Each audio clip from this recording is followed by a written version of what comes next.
예, 오늘은 요한계시록 57번째 시간입니다. 마지막 심판이라는 제목으로 요한계시록 20장 11절에서 15절까지 말씀을 전하도록 하겠습니다. 우리가 저번 시간을 통해 가지고 이 마지막 예수님의 재림 때에 있을 그 사탄들의 패망을 저희들이 볼 수 있었죠. 그러니까 우리가 천년왕국이라는 것이 결국 상징적으로 어떤 숫자적으로 딱 천년을 얘기하는 것이 아니라 상징적으로 성령께서 오시고 주께서 다스리시는 교회 시대 전체를 천년왕국이라고 얘기를 했었고, 그리고 그 후에 이제 그 천년의 마지막 때에는 잠깐 사탄이 놓이게 될 테지만은, 그러나 그것은 스스로의 파괴적인 그 욕망과 하나님 앞에서 용서받을 수 없고 회개할 수 없는 자라는 것을 스스로 증명함으로, 그런 존재라는 걸 스스로 증명함으로 하나님 앞에 결국 영원한 형벌을 받게 되는 그런 사탄의 패망에 대해서도 저희들이 살펴보게 되었는데, 오늘 이 그 모습을 보게 되면은 정말로 우리들이 뭐 최후의 심판 혹은 마지막 심판, 또 예전에는 이런 식으로도 많이 불렀던 것 같아요. 그러니까 하나님의 백보자 심판 뭐 이런 얘기들도 뭐 저희 한 80년대 정도까지는 많이 통용되었었던 그림인 것 같은데, 바로 그 마지막 심판의 그림이 오늘 나오게 됩니다. 그러니까 우리가 요한계시록이 세 번에 걸쳐서 이 역사의 묵시적 성격과 패턴을 세 번에 걸쳐서 얘기를 해줬었죠. 그 마지막 세 번째 패턴의 또 마지막인 거예요. 그래서 이제 이건 정말로 이 요한계시록 안에서도 최후의 심판으로 그려지고, 우리들이 앞서서 여러 번 봤던 것처럼요, 사실 예수님께서 이 땅에 오시는 마지막 순간은 의인이 살고 또 악인이 심판을 받게 되는 영원한 갈림길의 종착역으로 저희들이 잘 알 수가 있습니다. 오늘 본문도 이전에 있었던 마지막 그 심판들을 생각해 보면은 이해하기가 어렵지 않습니다. 저희들이 좀 잘 알고 있는 내용이기도 하고요. 그래서 한번 본문을 바로 보도록 하면은, 또 내가 크고 흰 보좌와 라고 되어 있죠. 그 위에 앉으신 이를 보니 라고 얘기하면서 요한에게 새로운 환상이 그려지는데, 먼저 보좌 위에 앉아있는 하나님을 보게 됩니다. 여기서 크고 흰 보좌라고 얘기하는 것은, 크다라는 것은 아주 위대하고 능력이 많다라는 뜻이겠죠. 그게 큰 보좌이고, 그것이 또 희다라는 것은 거룩하신 하나님의 속성을 드러내주는 상징적인 장치라고 할 수 있습니다. 당연히 그 위에 앉으신 분은 하나님이고, 즉 지금 하나님은 어떤 식으로 지금 이 땅 위에 모습을 드러내시고 계시냐면은, 위대하시고 능력이 크시며 거룩한 분으로, 그의 통치의 이 능력이라는 것은 그 누구도 비길 수 없는 모습으로, 이 세상에 많은 왕들이 요한계시록에서는 등장했었잖아요. 그리고 그 왕들을 통솔하던 게 바로 용이었지 않습니까? 그런데 그런 권력들, 그런 힘들은 비교할 수 없을 정도로 세상 전체 가운데, 피조세계 전체 가운데 자신을 드러내시고 그 모든 것을 다스리시는 하나님의 능력과 거룩하심이 오늘 본문의 첫 시작을 열고 있는 것입니다. 그 분을 이제 요한이 보니까 이렇게 기록이 되어 있는데, 땅과 하늘이 그 앞에서 피하여 간데 없더라 라고 되어 있어요. 그러니까 피조세계 전체를 다스리시는 거룩하신 분이 강림하시자마자 어떤 일이 벌어지냐면은, 첫 만드신 이 피조세계가 자취를 감추는 일이 벌어진다라고 얘기를 하는 겁니다. 이건 실제로 이 땅과 하늘이 없어진다라는 뜻이 아니라, 처음 창조하신 첫 창조의 땅과 하늘이 이제 곧 갱신하실, 새롭게 갱신하실 새 하늘과 새 땅으로 교체되어 가는 모습을 중간적인 어떤 과정으로 그려내고 있는 게 오늘의 하늘과 땅이 하나님 앞에서 사라지게 되는 그림이다라고 할 수 있습니다. 즉 이것 자체가 뭘 얘기하는 거냐면은 하나님이 마지막 때에 심판주로서 강림하실 때에는 이제 완전히 옛것이 지나가고 새 세상이 시작될 것이다 라는 것을 상징적인 그림으로 보여주고 있는 것이죠. 실제로 땅과 하늘이 사라진다 라기보다는 모든 것이 회복된다 라고 그것의 어떤 이 배경을 깔고 있는 본문이다 라고 저희들이 이해하는 것이 좋을 것 같아요. 왜냐면은 우리가 다음 주 이제 살펴보게 될 21장의 본문이 새하늘과 새 땅이 나오는 본문이거든요. 그러고 이제 12절을 가니까 또 내가 보니라고 얘기를 합니다. 죽은 자들이 큰 자나 작은 자나 그 보좌 앞에 서 있다라고 얘기하면서 이제 죽은 자들도 어떻게 된다라는 겁니까? 크시고 거룩하신 하나님의 보좌 앞에 서게 된다라는 거예요. 그럼 그때 일어난 일이 무엇이냐면은 그들이 심판받는 일이에요. 그러니까 심판받는다라고 얘기하는 것은 평가를 받는 것이죠.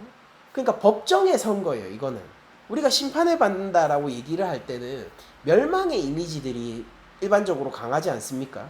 그런데 사실은 하나님께 심판받는다라고 얘기하는 것은 공정한 법정에 서서 시시비비를 비로소 따질 수 있게 된다라는 그림에 더 가깝습니다.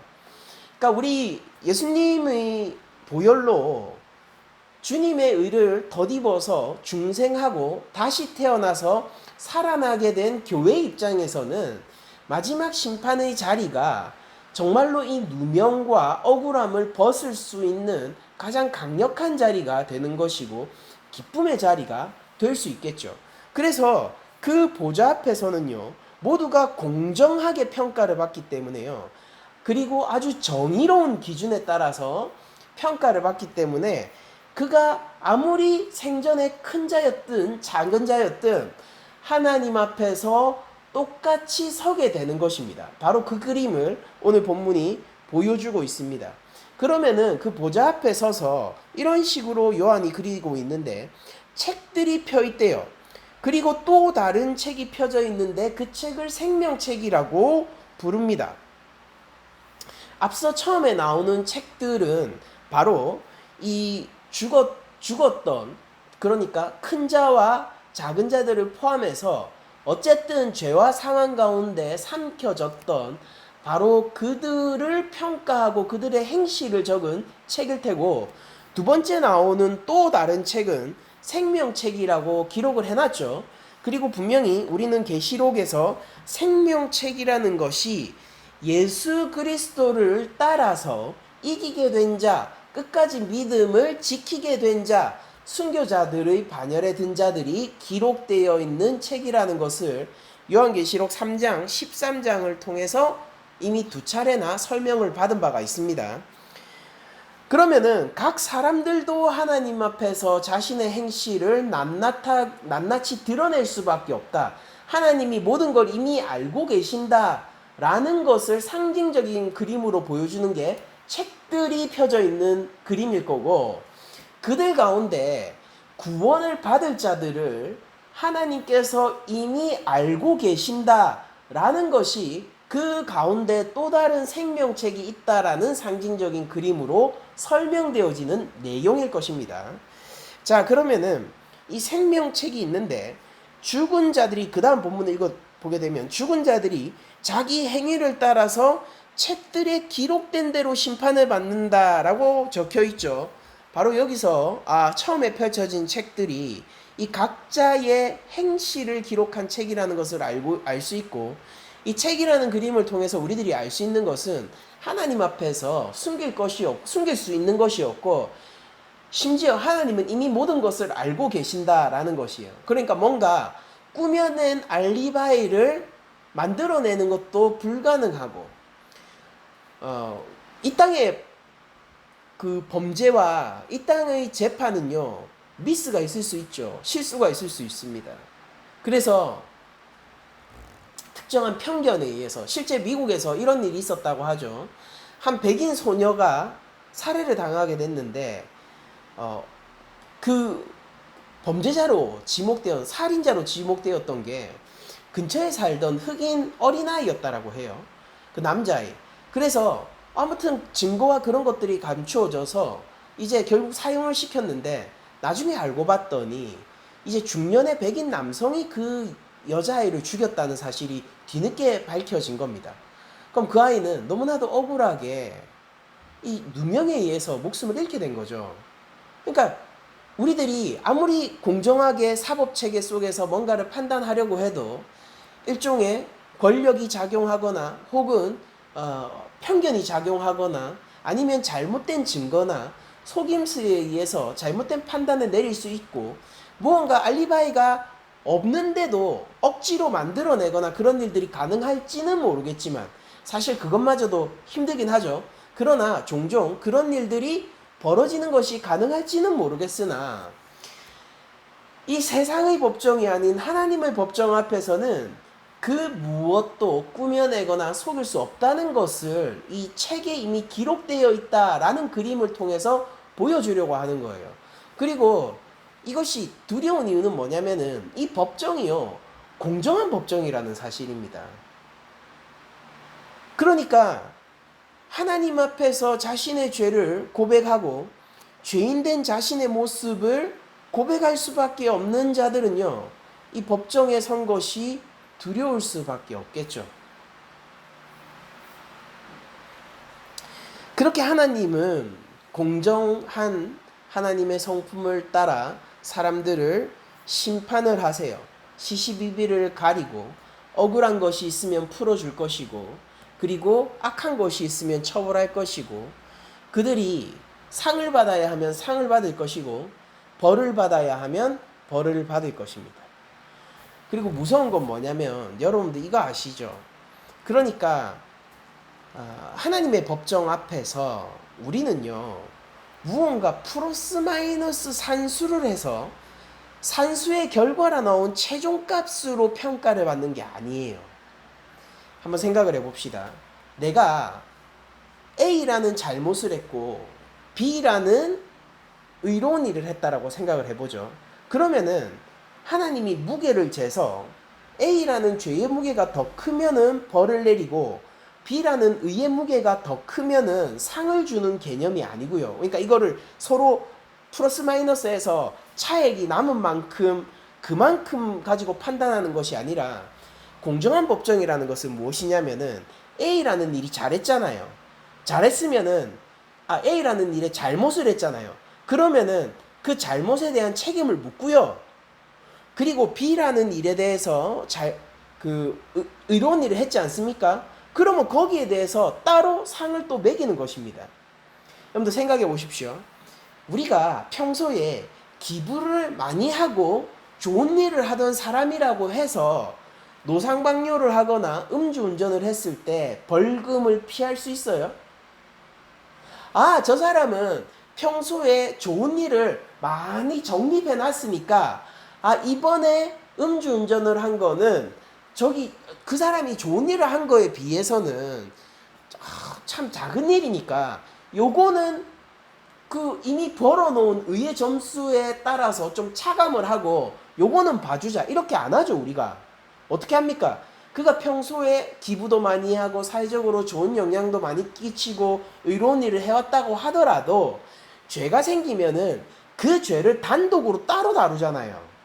그러니까 이게 법정에서 일어나는 일이고 하나님의 법정 앞에서도 이런 공정한 일이 일어난다라는 거예요.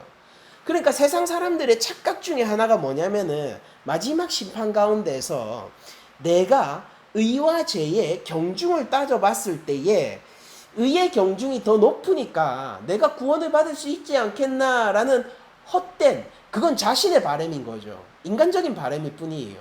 그러나 세상 어디 천지에 그런 식으로 운영되는 법정이 있습니까?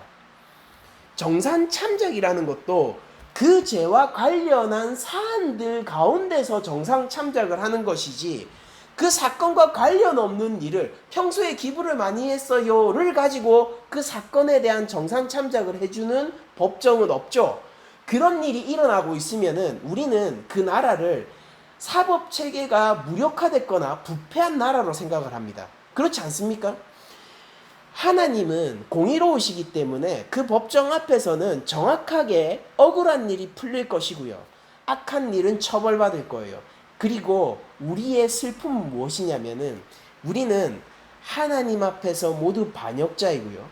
우리의 아무리 좋은 일이 있다고 하더라도, 우리 안에 아무리 선한 일이 있다 하더라도 그것을 하나님의 거룩한 보좌 앞에서 의로 제시하기에는 너무나도 오염되어 있다라는 사실입니다. 그러면은 이 사실 앞에서 그 누가 하나님의 진노 앞에 안전하다고 할 수 있을까요? 불가능한 거예요. 그러니까 우리가 이런 질문을 많이 하잖아요. 이순신 장군님 같은 그런 자신의 그 사리사욕이 아니라 이 타인을 위해서 희생하고 죽으신 그런 분들의 구원을 과연 우리가 예수님을 믿지 않는다는 이유로 지옥에 떨어졌다라고 얘기하는 것이 옳은가, 이런 얘기들을 하지 않습니까? 그러니까 결국 원래 본질적으로 할 수 있는 대답, 거기에 대한 대답은 무엇이냐면은 결국 하나님이 시시비비를 가리실 것이다 라는 것이고, 그리고 그때 조선시대는 복음이 전파되지 않은 시기잖아요. 그러면은 천지 만물을 통해서 드러난 예수님의 그리고 하나님의 빛에 비추어서 하나님이 정상적인 판단을, 그리고 공정한 판단을 이순신 장군님에게 해주시겠죠. 그래서 결국에 그 구원에 대해서는 하나님 이외에 얘기할 수 있는 사람이 없습니다. 저희 구원에 대해서도 마찬가지고 그 어떤 인간의 구원에 대해서도 하나님 그분 스스로 판단하시는 그 판단 이외에 우리들이 얘기할 수 있는 것은 없을 거예요. 그러나 우리들이 알 수 있는 사실은 뭐냐면은 적어도 이순신 장군님이 좋은 일을 했는데 억울한 죽음을 당했다면은 하나님이 그것을 적절하게 풀어주시고 그 억울함을 대변해 주실 거고요. 그러나 이순신 장군님이라 할지라도 죄를 지은 것이 있다면은 딱 그 값에 맞추어 하나님의 진노를 맞아야 할 겁니다.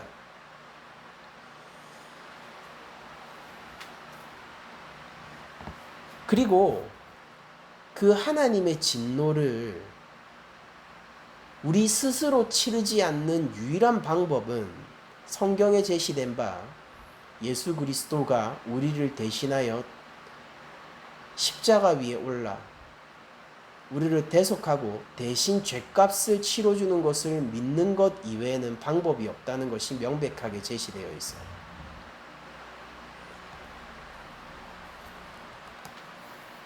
교회 안에서도 하나님이 심판하시는 어떤 심판을요, 산술적으로 계산하는 사람들이 있다는 것을 전 알고 있습니다. 여러분들, 그런데 법정에서 그런 일이 일어나면 안 되잖아요. 지금 마지막 심판은요, 사적인 제재가 아니라 공적인 심판이라는 것을 우리가 기록해야 되고, 하나님이 내 마음에 드는 놈 고르고 내 마음에 어긋난 놈 감정적으로 제하는 시간이 아니라 이것은 공정하신 재판장의 마지막 재판의 순간이라는 것을 기억해야 됩니다. 그러니까 이 마지막 재판장 앞에서 안전할 수 있는 유일한 방법은 예수님을 믿는 것 이외에는 없다라는 소리예요.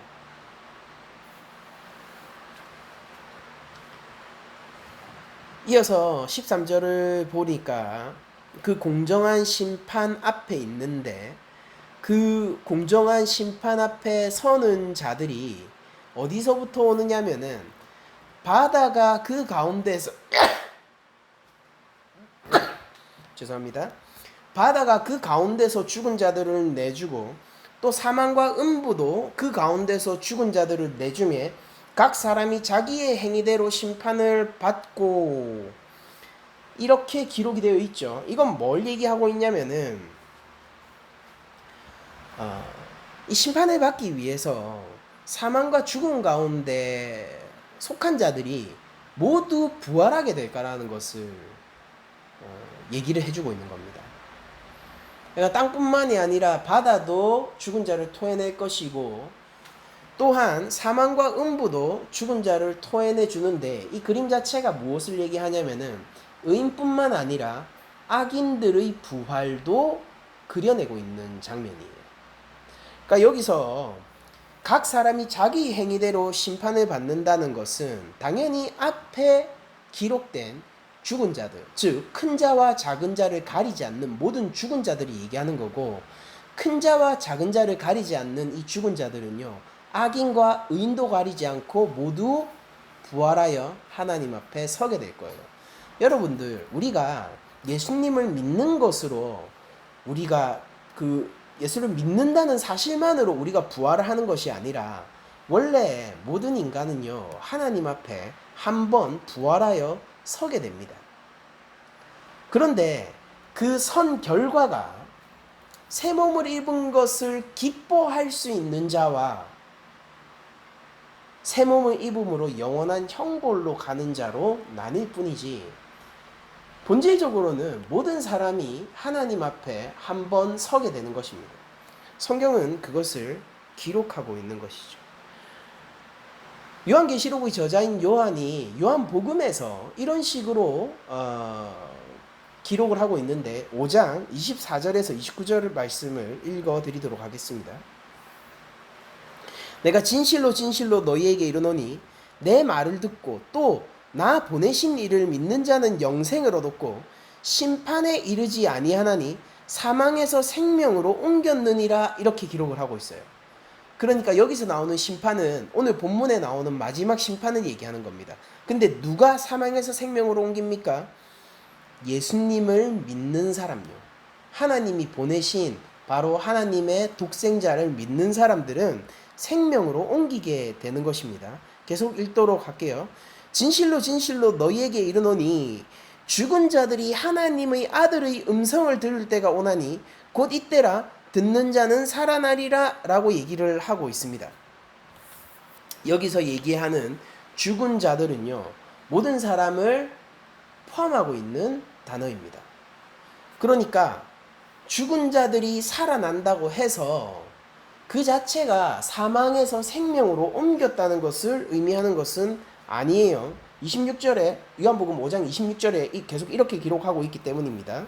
아버지께서 자기 속에 생명이 있음 같이 아들에게도 생명을 주어 그 속에 있게 하셨고, 그러니까 생명은 어디 있어요? 하나님 아버지께. 그리고 아들에게도 생명을 주었기 때문에 아들도 생명이 있습니다. 27절에 이렇게 얘기하시죠.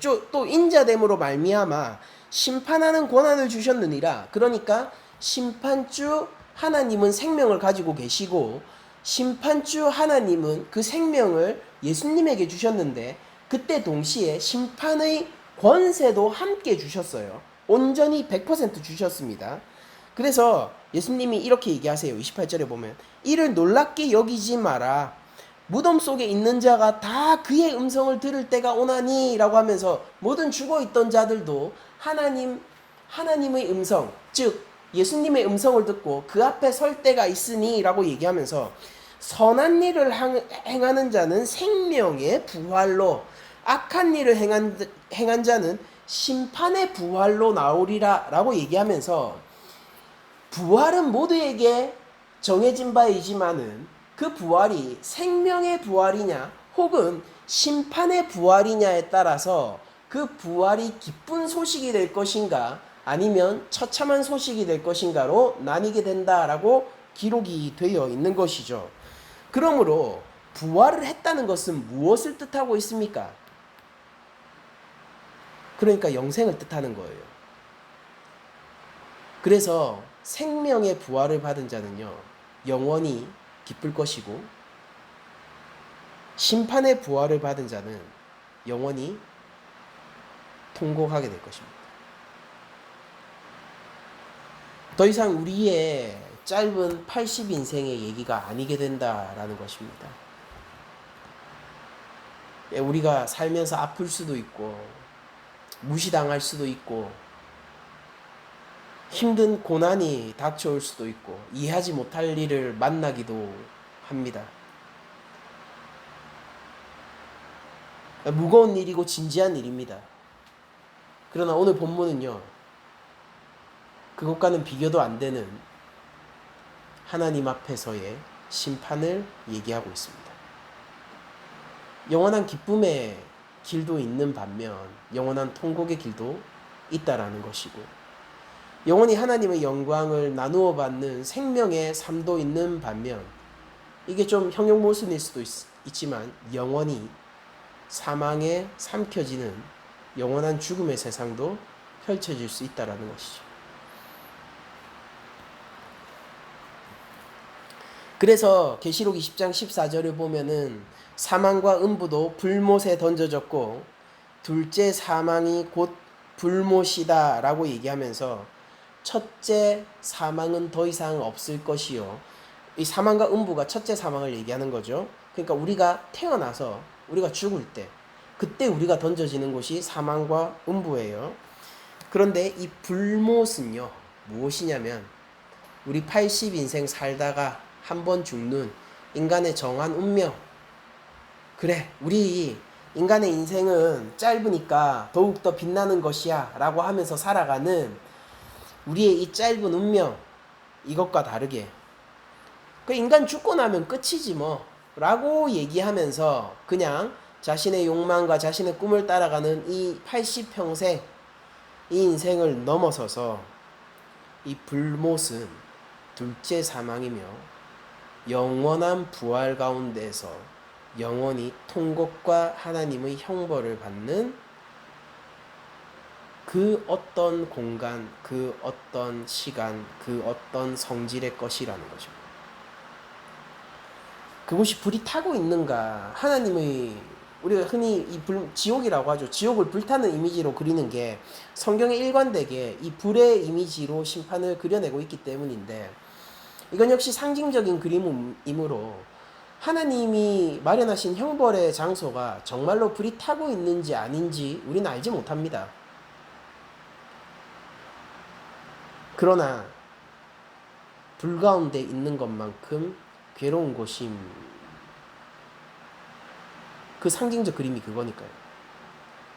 영원히 불타는 것만큼이나 괴롭고 통곡하는 세상인 것은 자명하죠. 그리고 그것이 그렇게 된 것은 불이 있기 때문이 아니에요. 하나님이 그들을 버리기 때문입니다. 여러분들, 우리가 무서워해야 하는 것이 무엇입니까? 지옥이 불타기 때문에 무서워해야 됩니까? 영원히 불타는데 그 타는 고통을 계속해서 느껴야 하기 때문에 우리가 지옥을 두려워해야 되는 거예요. 이건 상징적인 그림이잖아요.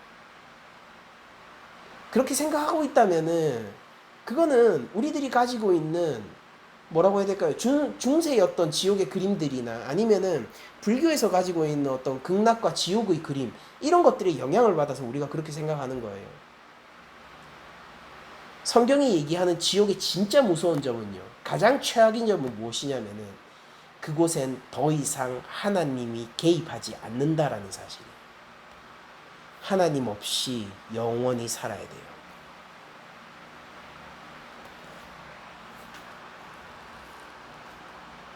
하나님과 함께 살아가고 있는 여러분들이라면 그것이 무엇을 의미하는지 어렴풋이 알 수 있을 것입니다.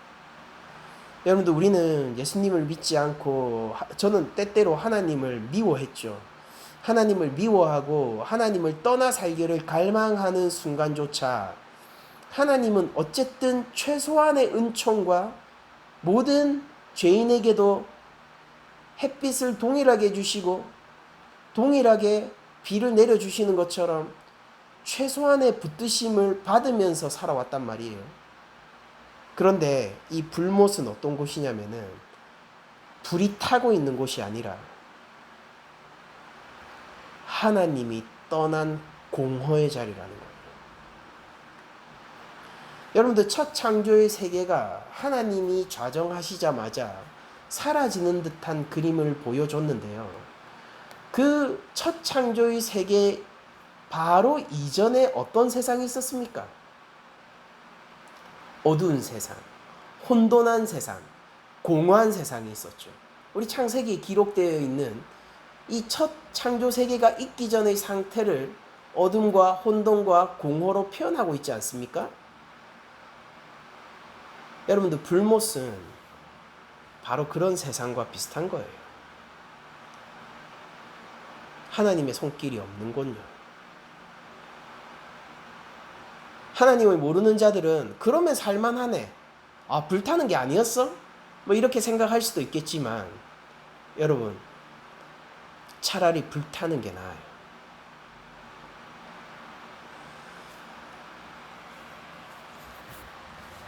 요한복음에서 기록되어 있는 것처럼, 즉 예수님이 직접 말씀하신 것처럼 악인들의 심판의 부활로 나오게 될 때는 참으로 하나님께 영원히 버림받게 되고 더 이상 기회가 없는 순간일 겁니다. 그러니까 지금 회개해야지 나중에 뭐 어떻게 할 생각을 하면 안 됩니다. 그러나 반대로 생명의 부활로 나오는 의인들은요, 새하늘 새 땅에서, 이게 뭘 의미하는 거냐면은 하나님의 창조가 완성된 곳에서 나도 하나님의 형상으로서 완성될 것이고, 모든 자연 세계가 하나님의 질서 가운데서 온전히 하나님의 통치와 지키심을 받게 되는 그 세상, 그 세상으로 나아가게 될 것입니다. 의인은요. 그리고 의인은 어떻게 만들어집니까? 선한 일을 많이 한 자가 의인이었습니까? 온전히 선하신 예수님을 믿는 자가 의인이었잖아요. 예수님 스스로 얘기하시는 게 아버지가 보내신 나를 믿는 자가 생명으로 나오게 될 거라고 말씀하시지 않습니까? 바로 우리에게는 지금 우리의 지식과 이 관찰되지 않는 세계죠. 사람이 죽으면 끝이니까 그 뒤에 사후세계가 있느니 없느니 이런 논쟁들을 우리들이 하게 되는데, 어쨌든 성경이 이야기하는 것은 지금 우리가 관찰 가능한 세상이 아닌, 지금 우리가 가늠하거나 지금 우리가 얘기할 수 있는 세상이 아닌 묵시의 세상이고, 하나님 나라의 완성의 그 시작이자 첫 세계의 마지막, 그때의 일을 얘기해주고 있는 것입니다. 그리고 그때는요, 둘째 사망이라는 것이 있대요. 즉 하나님에게 영원히 버림받게 되는 세상이 있대요. 그리고 그 하나님에게 영원히 버림받는 세상으로 가는 자들은요, 하나님을 떠나기를 원했던 자들입니다. 그들은 존중받게 될 겁니다. 하나님이 정말로 떠나주실 거니까요. 그때가 되면 그들은 통곡하며 울며 영원 가운데서 슬피 울겠죠. 그 무엇도 위로가 되지 않을 겁니다.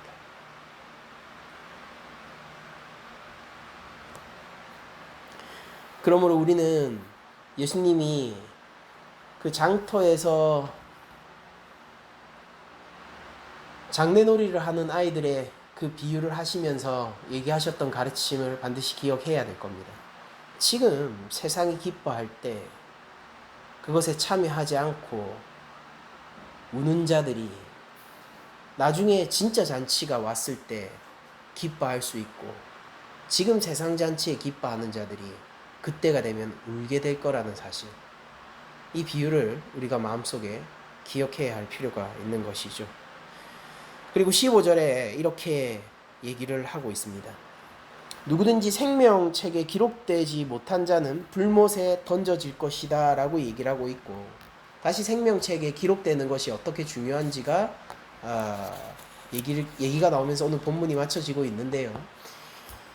계시록 3장 5절에 생명책이 이렇게 표현되고 있죠. 이기는 자는 이와 같이 흰 옷을 입을 것이요 라고 얘기하면서, 이기는 자가 누구냐면 순교자들을 얘기했었습니다. 끝까지 예수님 믿는 자들요. 이기는 자는 이와 같이 흰 옷을 입을 것이요 내가 그 이름을 생명책에서 결코 지우지 아니하고 그 이름을 내 아버지 앞과 그 천사들 앞에서 시인하리라 라고 얘기하면서, 예수님이 생명책을 주관하시고 거기 이름을 기록하고 지우고 하는 권세를 가진 것으로 표현되고, 그 그 생명책에 기록되어지고 결코 지워지지 않는 자는 예수님을 끝까지 시인하는 자예요. 여러분들, 우리들은 아마도 어떤 폭력이나 무력에 의해서 순교를 당하기보다는 우리가 자연사 하는 사람들이 대부분일 겁니다. 지금 이 시대를 살아가는 그리스도인들은요.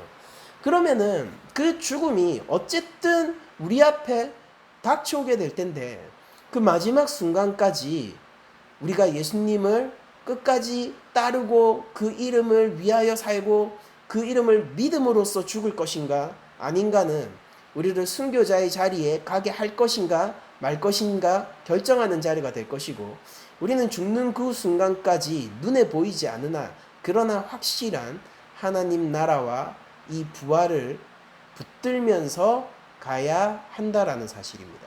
바로 그 자가 생명책에서 이름이 지워지지 아니하는 자고, 예수님이 직접 성부 앞에서 나를 대변해주고 천사들 앞에서 내 이름을 불러주는 자가 되는 것이죠. 그리고 생명책이요, 계시록 13장에서도 한 번 더 나왔었어요. 거기에서 어떻게 표현되고 있냐면은 죽임을 당한 어린 양의 생명책에라고 얘기하면서 십자가 위에서 죽으심으로 죄인들을 구원하신 그 제물로서의 예수님, 그 예수님의 생명책이라고 얘기하고 있어요. 다시 한번 읽어드리죠. 죽음을 당한 어린 양의 생명책이라고 기록이 되어 있단 말이에요. 그러니까 이 생명책은 누가 소유하고 있는 것입니까? 누가 기록하고 누가 거기서 이름을 지어낼 수 있는 유일한 권세를 가지고 있죠? 천국 문을 열고 천국 문을 닫는 이 유일한 권세가 누구에게 있냔 말이에요. 그러니까 천상에 문이 있는데 그 문을 향하여서 머리를 들라라고도 할 수 있고, 머리를 수그려 그 문을 닫고 영원히 열어주지 말라라고도 명령할 수 있는 유일한 권세자가 누구라는 겁니까? 바로 우리를 위해서 죽으신 십자가 위에 달리신 예수님이라는 거예요. 그러니까 죄인들이 올라가는 그곳에 선 구원자를 바라봐야 하는 것입니다. 세상에서 고난받다가 시시하게 죽어버린 그 예수님을 바라봐야 되는 거예요. 근데 그분의 손에 있는 것이 뭐냐면은 생명책이란 말입니다. 이번 주 주일 설교도 그랬잖아요. 그러니까 예수님 옆에 두 죄인, 행악자가 달려있는데, 예수님은 십자가에 달려있는 상태에서도 그 중에 한 죄인의 기도를 들으시고 그의 회개를 들으시고, 오늘 내일요? 아니에요. 오늘 나와 함께 낙원에 있을 것이다. 언젠가 먼 훗날요? 아니에요. 오늘 나와 함께 낙원에 있을 것이다 라고 선언하시는 생명책을 손에 든 예수님이 이번 주 그 주일 설교에서도 나왔었잖아요. 바로 이 죽임을 당한 어린 양의 생명책에 창세 이후로 이름이 기록되지 못하고 이 땅에 사는 자들은 다 그 짐승에게 경배하리라 라고 얘기하면서, 이 예수님을 믿고 따르고 죽을 때까지 그 이름을 붙드는 자 이외에는 전부 무엇이라고 하는 겁니까? 짐승에게 경배할 수밖에 없다라는 거예요. 왜냐하면 그들의 소원이 그것이거든요. 하나님 없기를 바라고요, 짐승과 함께 하기를 바라거든요. 그래, 여러분들 돈을 쫓으면 많은 좋은 것들이 있습니까? 좋은 것들이 있어요. 잔치예요, 잔치예요. 여러분들, 그런데 정말로 그 잔치에 참여해서 그 잔치를 즐기실 겁니까? 아니면은 어린 양의 혼인잔치를 즐기실 겁니까? 여러분들, 큰 성 바벨론은 화려한 것을 많이 지니고 있습니까? 그 행색을 보십시오. 아름답지 않습니까? 그 손에 참 팔찌를 보세요. 귀한 것 아닙니까? 그래서 그 바벨론과 함께 먹고 마시며 그 잔치 가운데서 즐거워할 겁니까? 아니면은 지금 우리가 볼 때 십자가 위에 죽으신, 그리고 고난 가운데 계신 그 예수님의 장례에서 울며 어린 양의 혼인잔치에서 기뻐하는 자가 될 겁니까? 80평생을 놓고 보면은요, 바벨론을 따르는 게 훨씬 현명해요. 훨씬 현명합니다. 그러나 둘째 사망, 하나님의 이 둘째 사망이라는 마지막 심판 때 이 공정한 법정, 누구도 피할 수 없는 이 공정한 법정이 있다는 사실을 기억하면 그 이후에 마치 혼돈과 공허와 흑암으로 돌려지는 그런 불목과 같은 세상.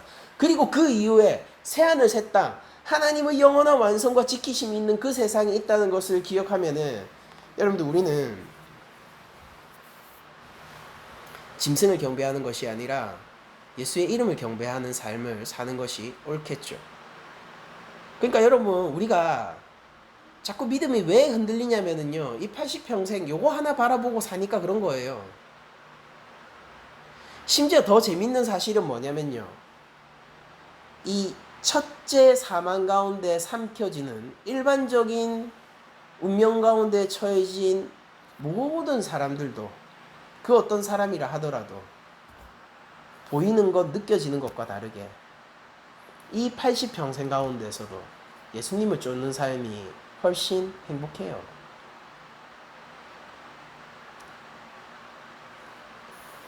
그리스도인들은 고난 가운데 있지만은 그러나 기뻐하는 자들이고 실제로 즐거움을 가지고 있는 자들입니다.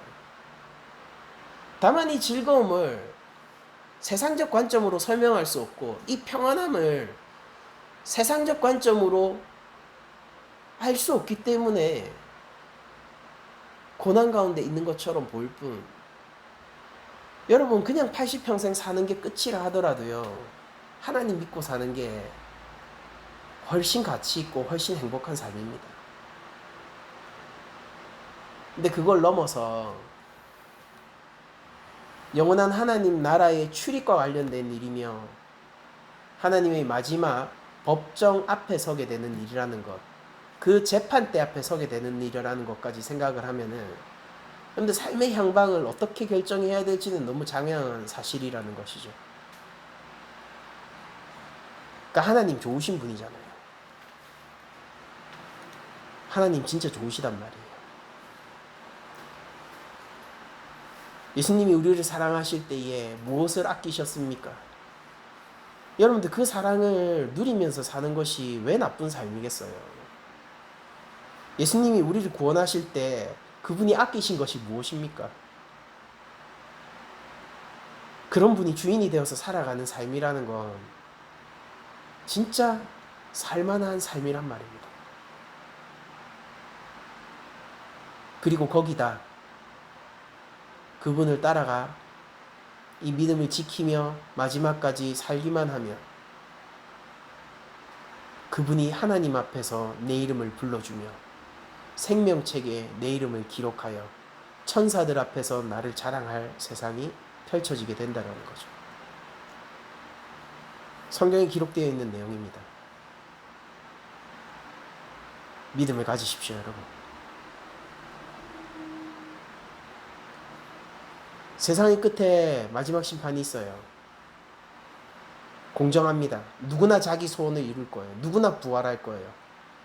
하나님을 꿈꾸던 자들은 하나님과 함께하게 될 것이고, 하나님을 떠나 내가 주인인 삶을 꿈꾸는 자는 이루어질 거예요. 그리고 가장 불행한 순간을 자신의 소원이 이루어진 그 자리에서 맞이하게 될 겁니다. 그러므로 우리가 죄인이라는 사실을 인정하고 자신의 욕심을 꺾고 하나님 앞으로 나아갑시다.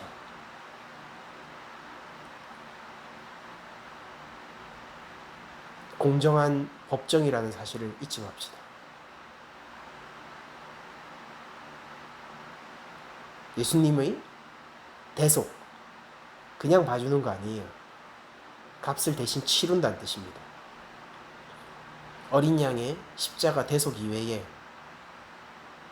우리의 죄를 가릴 만한 것을 저는 알지 못합니다. 우리 함께 한 주간 구원의 능력 가운데에서 예수님의 십자가 복음 가운데에서 또한 회개하여 하나님 나라로 살 수 있는 큰 삶의 능력 가운데에서 오늘 본문이 세워지고 형성되기를 축복드리며 모든 말씀을 마치도록 하겠습니다.